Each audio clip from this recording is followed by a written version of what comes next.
Hey, this is Bleszinski from Epic Games, and I want to say pozdrawiam widzów. You're watching Gram.pl.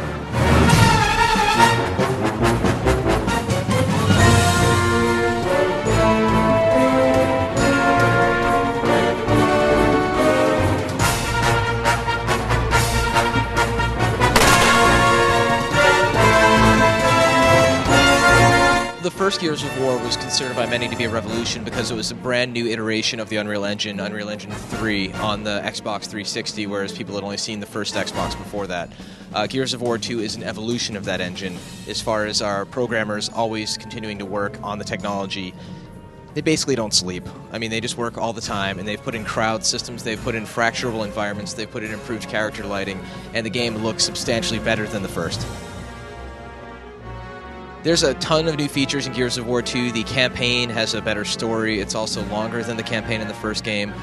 We have a 5-player co-op mode called Horde, in which 5 human players team up against wave after wave of increasingly difficult Locust. We have almost, I think, 7 multiplayer modes this time around. We're shipping it with at least 10 multiplayer maps. We have new characters, we have new weapons like the Vulture, which is a very big Gatling gun. We have a mortar launcher, a flamethrower, a burst pistol. You can take people as human shields, you can crawl when you get knocked down. The list just keeps going on and on and on. There's a ton of features. Oh, and a better multiplayer with a party system that match makes people according to their skills. So there's a lot of stuff in there. In Gears of War 2, it's a 5 versus 5 multiplayer, whereas the first game was 4 on 4. We wanted to make the multiplayer better and a little bit bigger, but we didn't want to suddenly turn it into a game where you're playing on just a huge battlefield, because Gears is ultimately about that kind of intimate combat, whereas players get very close to each other and they're able to chainsaw each other or perform cool executions and try and crawl away when they get knocked down.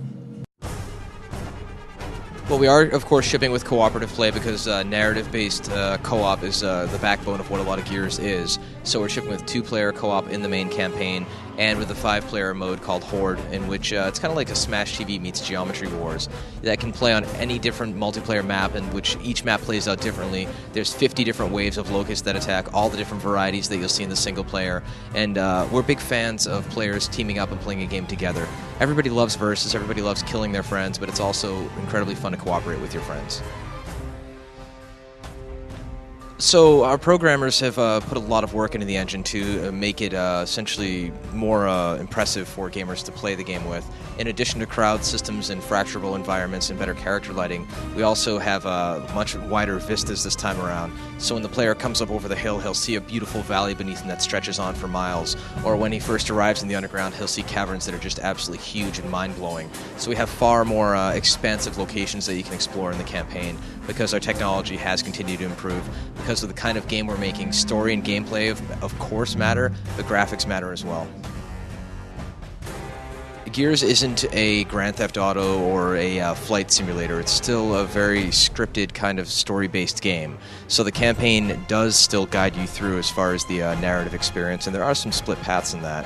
As far as the battlefield locations, the combat distances are generally still maybe 30 meters from the enemy's tops. Any more than that and the game starts turning into a pixel hunt.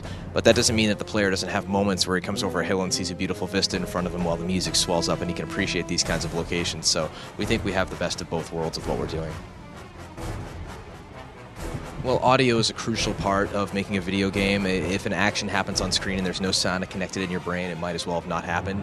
And we agonize over every single sound, from the sound of the bullets firing with the Lancer, to the Gatling gun, to the explosions, to the voice acting and the delivery that the actors give, to the sound of Marcus getting into cover. Everything, to and from all of that is something that we put careful consideration into, because audio is half of the gaming experience.